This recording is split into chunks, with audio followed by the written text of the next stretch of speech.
Finally, after a long waiting, we finally got the first actual gameplay footage for Starfield, and boy, does it look like No Man's Sky! Of course, before we get into analyzing the footage we've got, if you enjoy this kind of a work, well, do support me on Patreon.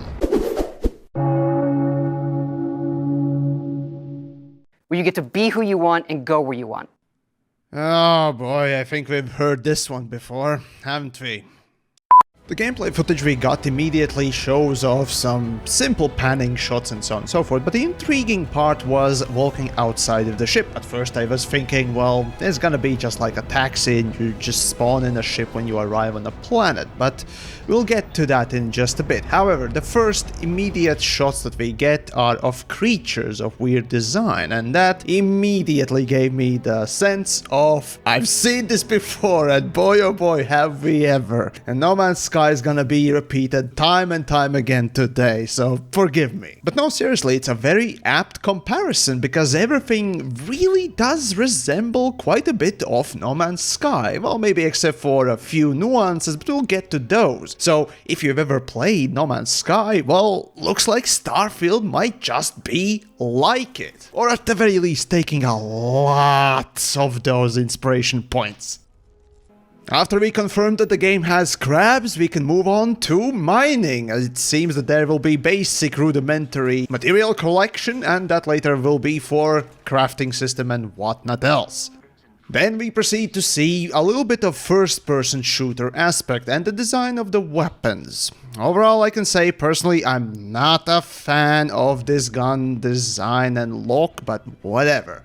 The shooting mechanics seems to be based on the level system, RPG, so on and so forth. Not keen on those overall, but if it's very similar to Skyrim, it might actually be quite balanced. We'll see about that in the future, but for now, well, it looks very standard, shall we say. Another aspect about first-person shooter, I can say that I just don't like Bethesda's approach to first-person shooters at all. The Fallout series sucks as a first-person shooter game and never played for that. But maybe, after learning from id Software and a very similar game called Rage in this case, maybe they've learned something. So we'll see. And the lockpicking mechanic here is very basic, frankly speaking, but it doesn't need to be complex either. Then we proceed to a little bit more shooting, and of course the first showcase of a jetpack, of course, because, well, this is a No Man's Sky. It really does look like it a lot, but with better shooting, and hopefully it will be. Next we have showcases of the cities, essentially, or the populated areas, and it seems alright for the time being. It's hard to tell how big they really will be or how interactable they are, but visually they look fine. Now, however, the important thing here is animations, which do have a certain amount of detail put on them. However, it does look a bit old, I would say. It's been a couple of years since Rage, and honestly, when Rage has better animations than this, sorry Todd, but you could do better, right? Of course, let's not forget about hostile aliens inside the station. This totally is not No Man's Sky. This totally also is not No Man's Sky. Sorry, I'm joking, but come on. And then we have character creation. Honestly speaking, I've seen worse and I've seen better, so it's functional. That's all I can say about it, really. It takes over the Fallout as well as Skyrim type of a perk system, so we'll see how that actually works.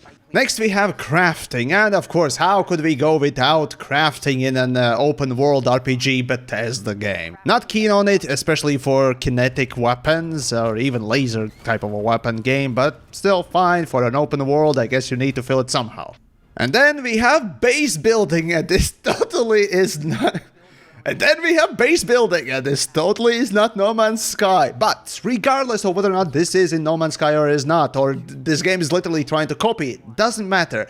It's a good idea regardless for a very large open world that space games tend to go into, and this one seems to be one of them. Then we have the ship building, and though I do not like the art style that this game is going after, and the ship design especially, still, this is a pretty good idea for just general open world, to build your ship as well as weapons, base, and so on and so forth. However, the most important fear, if you will, or concern that people had when this thing got announced was that it would be basically like a taxi service and you would not be able to pilot a ship. Well, guess what? You're wrong! You will be able to actually pilot a ship that you've built and go from planet to planet, and even do combat in mid-space. Though for people who are really into piloting spaceships and that space sim sort of a vibe and simulator aspect, well, it looks like it might just be simply a dress up of a very simple and basic system. Again, think of No Man's Sky, I guess. But is that a bad thing? Well, honestly, no, considering that space sim subgenre or niche has been, shall we say, pigeonholed into a specific archetype or standard, if you will, thanks to Star Citizen and Elite Dangerous, and to some extent also X4, somewhat of a fresh contender or differentiator like No Man's Sky and now Starfield is actually a welcome sight. Oh, and looks like there will be ship-to-ship docking, though how much of a purpose it will serve, we still don't know. You may be wondering, just how big is this game? Let's take a look at one of our planets, Jemison. You can land in New Atlantis, but you can also land and explore anywhere on the planet.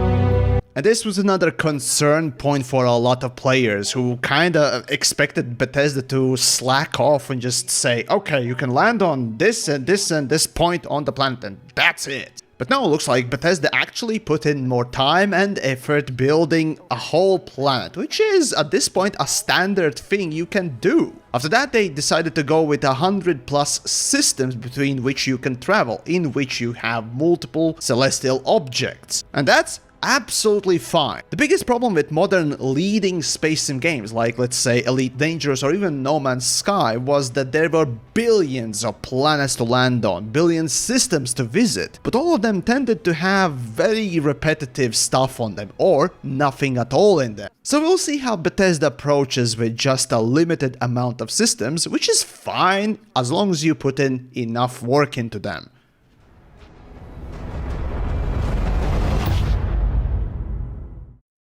So in the end, that's basically the gist of the game. There will be more information, of course, coming, so do stay tuned, subscribe and all that wonderful stuff. Of course, as always, if you wanted to support the content that I make, well, do become a patron. There down below, there's a link. And do let me know, what do you think? Is this a No Man's Sky or better? Or maybe this is completely something else? Leave a comment down below.